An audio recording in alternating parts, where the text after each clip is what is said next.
Hello and welcome to another edition of Youth Today on Television Nigeria.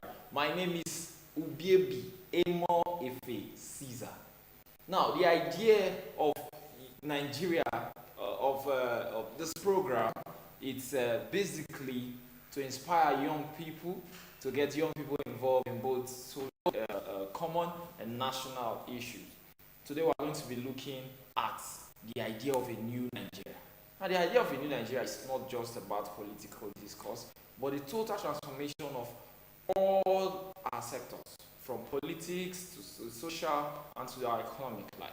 All sectors.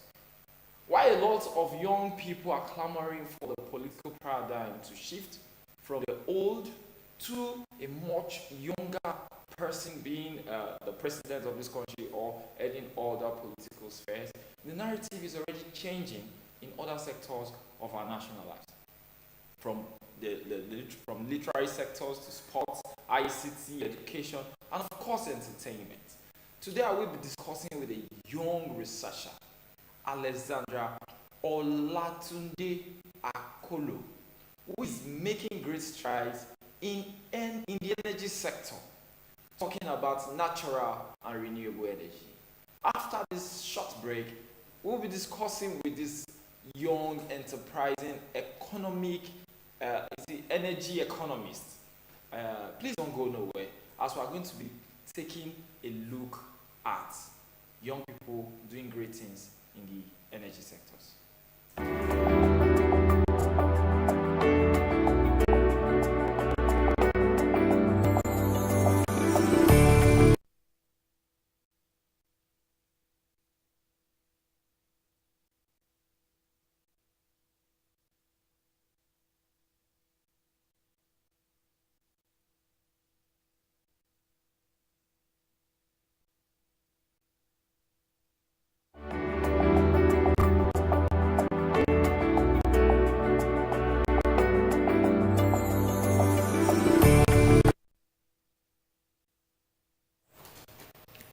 Thanks for staying tuned. It's still Youth Today on Television Nigeria, and I have Mr. Alexandra with me in the studio to discuss energy. You're welcome, sir. Thank you very much. So, first and foremost, I like us to know a little bit, because in this Nigeria where a lot of people say Nigerians are lazy. Some people are saying Nigerians are lazy. Some are saying Nigerians youths are hardworking, and coming to see an enterprising young person like you. First and foremost, we'd like to know your background. Just a sneak peek into your In my in University of Ibadan, Center for Petroleum Energy Economics and Law. I'm doing my PhD, and I'm currently researching the economic viability of mini-grid projects in Nigeria. I had my first degree in University of Jos, that is Bachelor's of Science in Economics, where I then proceeded to University of Ibadan for my master's degree. I'm the first of two children, and I'm currently a contract management analyst for the Nigerian Bulk Electricity Trading PLC here in Abuja. Well, I would like to ask, before we jump into the whole serious part of the thesis and your work as a researcher, let's talk social life first and foremost. Okay. Is it because these days we have more young people turning up on clubs and gushy things, and now we're having a young person doing research, and a lot of people we have the quick make it quick mentality for young people these days. Although it's rampant, it's not everybody. Thanks to at least we're seeing you here. That shows that it's not everybody. Now, before we look at your inspiration, what motivates you into doing this work that you're doing? Is it because the pressure is not much? You say you're first of two, so there is no serious pressure to bring money quick to take care of the family? Trust me, there's a lot of pressure. In Nigeria today, you cannot say that even if you're really born, there's a lot of pressure. But what I'm doing is because I'm passionate about it and I really want to do it. It's not like I don't want to make money. Trust me, I want to make money, but I want to make money the right way. And I'm passionate about research, and that is why I'm here today. I'm passionate about doing things and following the right path. Okay, so we so yeah, so you at first was at is it PTDF where they did their Yes, video yes, presentation yes, there, yes. and that actually motivated me. I was like, no, these are the kind of people that we should see and we should talk to. Let's talk about renewable energy in Nigeria or natural gas. Just give us a sneak peek into Natural gas. what natural gas is and why we should adopt it. Okay. Natural gas on its own. Are you giving me natural gas vehicles? Natural gas. Before we now Okay, jump okay. into natural gas vehicles. Okay.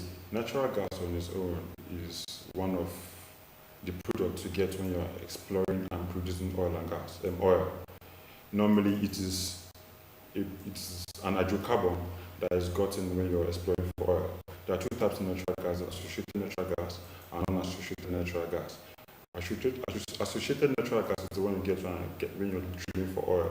So when you have the water on it, you have the gas, you have water, and you have oil. Oil is denser, so that's why even when you're cooking, you have water on top of the oil. So when you're drilling for oil, you get gas. So that is what natural gas is, and the major constituents of natural gas is methane, propane, butane, pentane, and ethane. Sometimes you have water, helium, and some carbon dioxide. Before we jump to your work, which is natural gas vehicle. Yes. Before we jump, so what's the difference between the natural gas, because they all come from oil? I was thinking it was something quite different. That you just maybe natural, maybe hair or some. So what's the difference between the natural gas and the normal petrol fuel that we? Okay. Natural gas vehicles or natural gas being used as a fuel is an alternative fuel For transportation.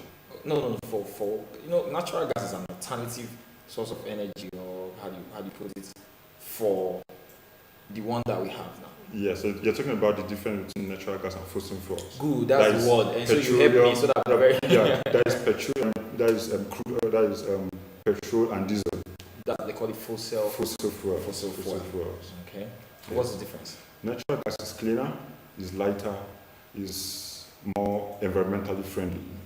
While these other ones are not very friendly environmentally, they are not clean, they are very, very dirty, trust me. So that is the difference. Before we come to the economic part, so for natural gas vehicles, that's where you base your. Yes. So let's talk about that. Okay. Natural gas vehicles are vehicles that do not run on the conventional vehicle fuels, that is petrol and diesel, fossil fuels. They run on natural gas. That is, they can run on CNG, compressed natural gas, or they can run on LPG. You understand? There are two forms of natural gas. We have CNG and LNG. Now you can help us break it down. Okay. This PNG, LNG, so that we are not all in that field. So we need to know, so that when we are going out and we know why we are going for these things as against what we used to know. We used to know fuel, we used to know petrol, we used to know kerosene. So let's know this CNG, PLG before we go PDP. All right. Okay. CNG is compressed natural gas. It's just natural gas that is compressed. You reduce the volume and you store it in a tank. That is compressed natural gas. LNG on its own part is still the same natural gas, but it's liquefied. The full meaning of LNG is liquefied natural gas. Okay. So you reduce the volume of the natural gas to 600 times. So it makes it easier to transport. And LNG is mostly used in areas where it does not make economic sense to construct a pipeline. Or you want to transport LNG now from Nigeria to another continent, you use LNG instead of pipeline or compressed natural gas. Also, compressed natural gas, so that is CNG, is also used in areas where you do not have pipeline systems, and it just makes sense to just compress the gas and transport. You can truck it. You put it in a truck. If you are conversant to Lagos Ibadan Express, you will see some very long trucks, yes, very long tubes. So those are compressed natural gas vehicles. Okay. They are carrying it, or they are using it? They are carrying it. Okay, so some of them use it. So let's talk about the usage for our normal motor vehicles, saloon cars and all. Yes.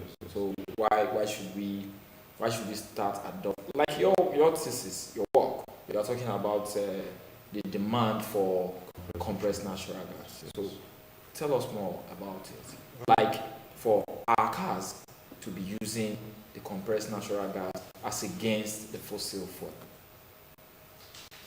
There are various advantages of using natural gas or compressed natural gas.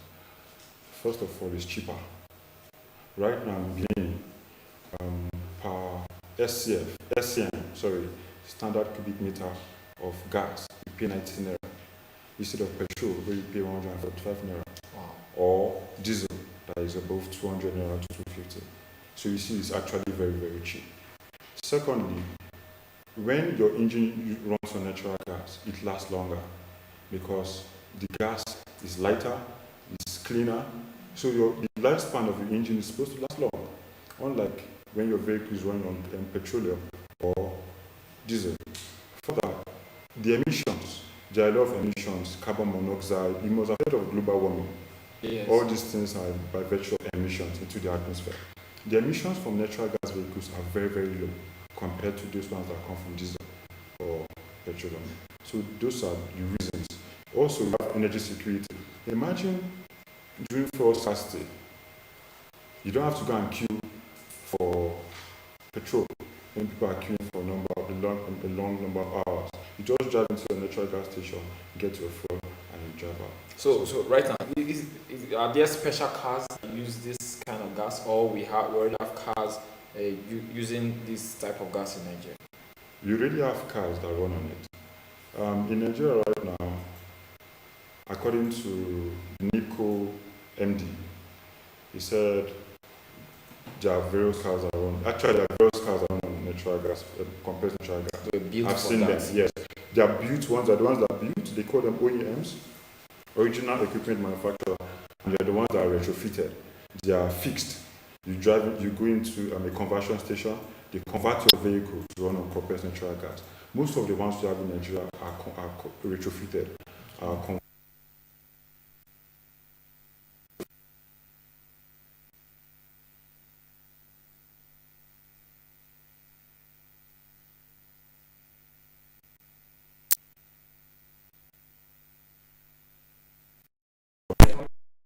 No, it doesn't. In the long run, what happens? In the long run, you find out that you're spending taxi drivers in Guinea or drivers of this vehicle spend like 1,000 to 1,200 fueling their cars. Full time. Instead of you like spending 6,000 naira, you spend 1,000 to 1,200. So it's economical.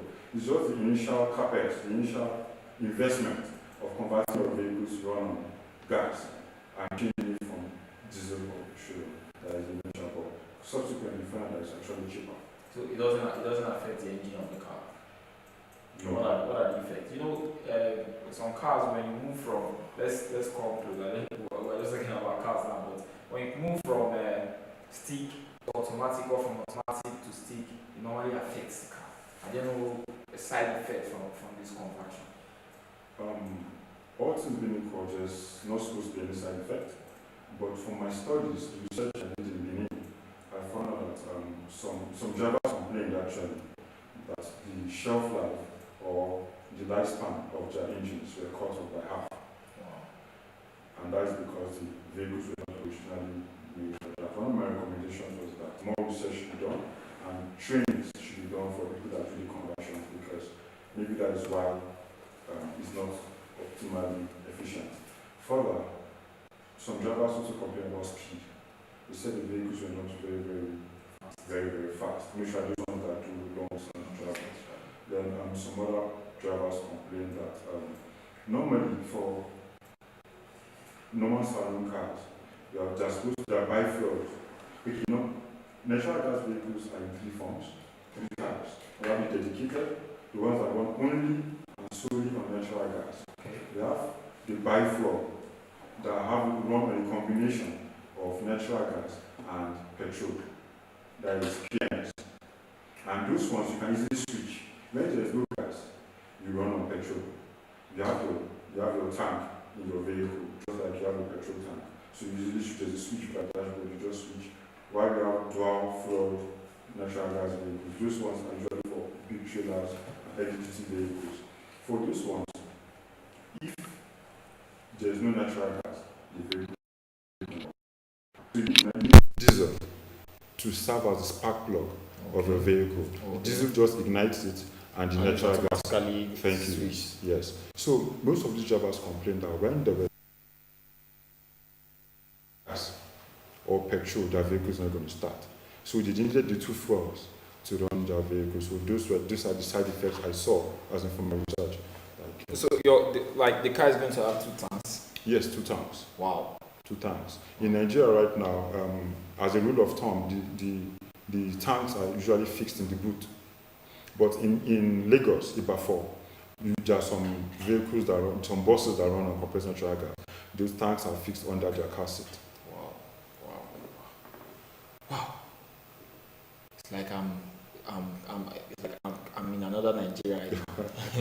So, but then we're going to talk about renewable energy. Okay. But now we're also going to look at some of the social. Why? Like you said, it's more economical for us. So why are we not pushing it? Why are we? A lot of us, I can bet you, most of our viewers are hearing it for the very first time. Yes. So why is it not on the front burner? Looking at all the benefits, the social benefits, the economic benefits, why is it not being on the front burner for especially young people that need cars?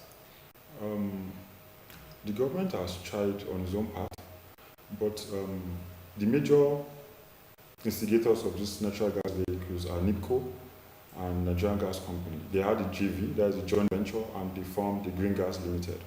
Green Gas Limited has invested about 17 billion naira into this use of this fuel in Nigeria. But the reason why, mostly for my discussion here in just Benin and Lagos, is because, first of all, before you bring such technology, before you bring such fuel, you have to make sure that you have access to natural gas stations.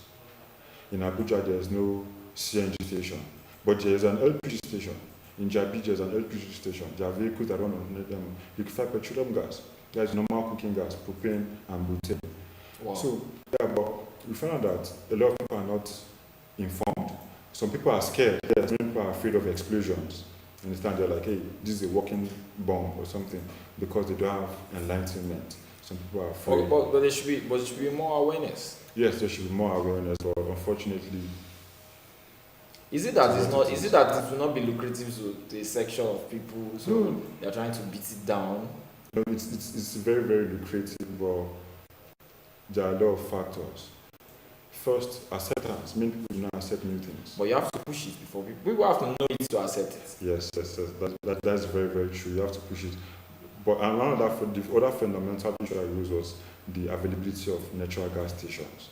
In Benin, they have 8 stations, so that is why it is widely accepted, because they are not afraid wherever their car stops, they are not going to get fuel. They have 8. In Lagos, that's Ibafor. If you know that Lagos-Ibadan Expressway, just after Deeper Life, there's a CNG station there, and their vehicles run. Are there other form of refilling? Let's say, if you are driving your car and the car stops, you come out from your car, pick your jerry can, run to another station. No, fortunately, no. You must get to. No, you have to go to. Maybe those are some of the limitations that you have to go to the CNG station. It's going to get when it comes to Nigeria. No, it's already in Nigeria. Maybe that's why it's not very, very massive. Yeah. Because I want to be driving my car and know that, especially when you are using, when you are running late for something, or there's an emergency, you just have to pick the car. Before you get there, the car breaks down. Come out from your car. In those days, we used to blow socket. People want to get that. So when we come back from this very short break, we're going to talk about renewable energy. Okay. You said you on your thesis, you are doing your research for your master's program. Your PhD is economic viability of mini-grid projects in Nigeria. Mini-grid project. Energy is one, electricity is one very big discourse and one very big venture, one very big business in Nigeria. Yes. So when we come back, we're going to talk about that. Please stay with us.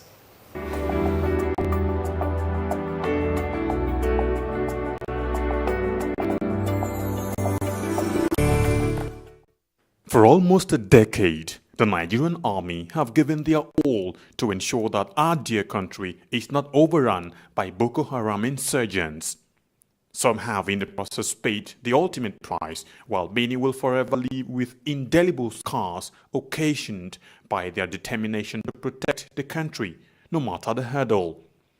Despite these, they have remained resolute and undaunted, and today, all territories the insurgents once took control of have been recaptured and normalcy restored. And now, for the first time in a long time, the end of Boko Haram is foreseeable. Therefore, the wisest thing for the remaining insurgents to do is to surrender today or face total destruction from the army. Remember, the Nigerian army will stop at nothing to ensure that total peace is restored in all parts of the country. So, be wise and embrace peace today or get ready to be ruthlessly dealt with. This message is brought to you by the Coalition on Conflict Resolution and Human Rights in Nigeria.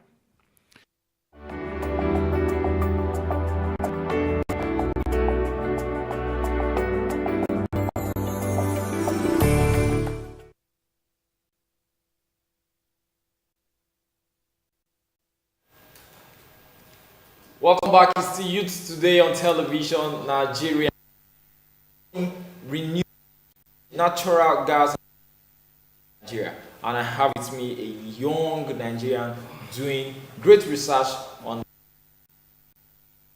popping, turning up. So this is the real issues.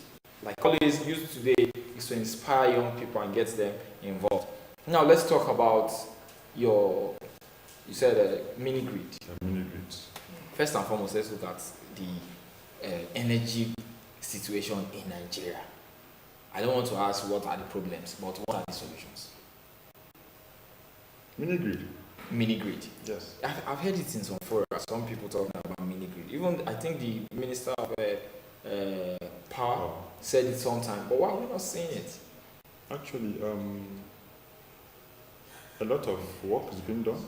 A lot of companies are investing, and actually that is the essence of my research. I'm trying to see how I can get a business case for developers, greenfield developers, to see that mini grid is viable and feasible in Nigeria, so they bring their money and come and invest. So let's know how does mini grid what does it work? It's going to balkanize the whole everybody coming to the center using one particular grid. So how does it work? No. Normally, if you look at the plan to electrify, to have everybody have access to electricity, there's what we call grid extension, where we extend the grid to rural areas. There's mini grid and we have standalone systems. So mini grid is usually for areas where it is not economical for the discos or for NEPA. Let me just use that word to get to those places. Understand? When you have clusters, you have a group of people that stay in a village or something, you go and put a mini grid there, maybe solar, hybrid, small hydro, or something else. Just nuclear. No, not nuclear. Please, not nuclear. Just to generate electricity for them. It has its own generation, its own transmission, and its own distribution. Wow. So, how will you say you are looking at the economic value? Yes, I'm looking at it. So, are you there yet? It's still an ongoing research, so I'm still yet to get my results. So how do you? Let's the few ones that you've gotten. Let's just highlight it.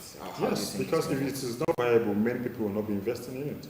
There are a lot of independent, private mini grid developers and investors that are putting serious money in this business because it's viable. If you trust me, if it's not viable, they won't invest in it. And even just last year, Richard Branson said, if you want to invest in Africa, come to Nigeria and come and invest in a really good subsector. So it's a very, very viable business, and that's why many people are putting their money. So taking it away from rural areas, we are still going to be having it in urban settlements? Yes, you can have it in urban settlements, but mostly it's supposed to be for rural areas because they are in clusters. Standalone is the one that should be in urban areas, or grid extension. Standalone, like the one you have there, just put your solar on the rooftop. That is standalone system. But when you have a group of people staying together in hamlets or in the village and you just put a mini grid system and it's operational. So when you have, because most of those standalone, is it the same thing with inverters and the rest? Inverter is just a component of a standalone system. You have the solar panels, you have the charge controller, you have the batteries, you have inverter, which converts DC currents from the batteries into AC, into AC, then your load. So an inverter is just a component of a standalone. Yes, of a standalone system. So when somebody have that standalone, you don't have to depend on the power generator anymore. No, it depends. It depends. You can do load separation. You can have you can have a place that runs both on NEPA. grid electricity and on your own standalone system. But when you call it standalone means you are on your own. We don't need grid. That is, you are not connected to the grid. But there's also hybrid. When we say hybrid, that is, you have the two. You have the combination of the two. You have grid and you have your own solar. Understand, or your own generator or something. So that is just. So for that now, you can have it for like a street. Or Standalone. Yeah. Standalone is on your roof. I was talking about the mini grid. For a cluster, Yes. or like a small community. Yes. And Yes. you said we can have standalone in cities and so. No, okay. Yeah, mini grid is definitely for clusters. Places where there are a lot of people that stay together, and you just mount your mini grid for them. But when you have a mini grid, you don't need the national grid connection. No. It's just on your own. No. So when we start having that, don't you think it's going to be a problem for our national grid? It's not going to be a problem because there are already arrangements for that. There are two types of mini grids. You have isolated mini grid and we have interconnected mini grids. Isolated mini grids are the ones that are not connected to the grid. Yeah. Interconnected are the ones that are connected. So normally as a mini grid developer, before you invest in mini grid, what you do is you look at your disco. There are 11 discos. Check out their grid extension plan. So look at it 5 years from when you want to do your mini grid. See if they would have extended the grid to your environment, to where you want to put your mini grid. So it's more advisable to locate your mini grid or set your mini grid in a place where where the grid will not really come to in the shortest possible time. So now the problem of electricity is not available, being that the national grid sometimes they say it's over, there's too much load, and you don't want to have this power outage, and you want to have your own mini grid. That's the reason. And there is a national grid that is close by. So how do you let the national grid come? I don't want it. I just want to be. What are the disadvantages? Of mini grid systems? Yes. Throughout my research, I have not seen one disadvantage of mini grid systems. Wow. Yes. No cut-off, no shortage, Nothing. No disadvantage. Wow. So let's talk personally. Okay. Before we run out of the program, we're talking a lot of bookwork, mini grids, and natural gas, CNG. I hope we've learned a lot. And for young ones out there that are thinking, should I do otherwise? Should I go for the quick fix, make the money now? These are long-term ways you can actually make money and be relevant to your society. So aside bookwork and all that, so how do you unwind? How do you relax? Let's talk as a youth now, not as a PhD person. Okay. Well, I want by reading. That's the book. I know, but that's actually how I unwind. I read non-academic books. Okay. Yes. It's all about reading. Yeah, I love to travel. I love to travel a lot. Yeah, so. Okay.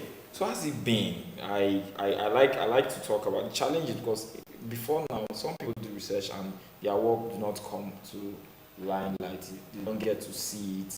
It just comes, and people even invent things and we don't get to see it. So what are the challenges and what will you advise? The principal challenge for research in Nigeria is funding.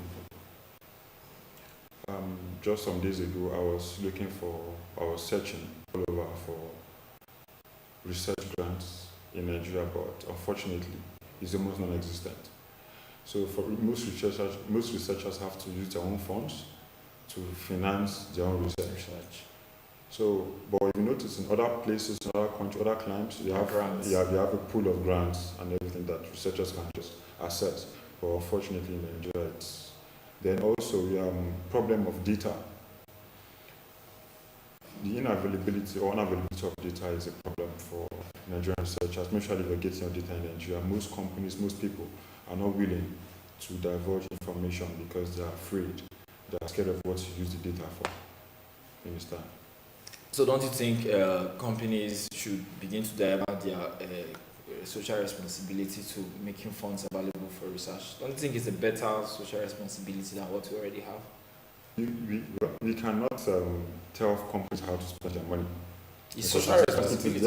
Yes. So those ones that feel inclined to finance researchers, that is good. But it's really that most Nigerian researchers are suffering out there. I mean, they do not have access to funds. They have to use their own money to travel. Like for this, my research now, this PhD, this one I'm doing for my PhD, I have to go to 5 states, different places. But as it is now, it's my own personal finances I'm going to use for that. Wow, it must be very challenging. It's challenging. And it's also inspiring to see young people taking out time to make a difference, even when the conditions seem harsh, when there are no available funds for this. You take out your time. We must congratulate you, and we must thank you. We must appreciate you for being a different kind of Nigerian youth. Seriously, we must appreciate. Thank you very much for coming on the program. We hope to have you again.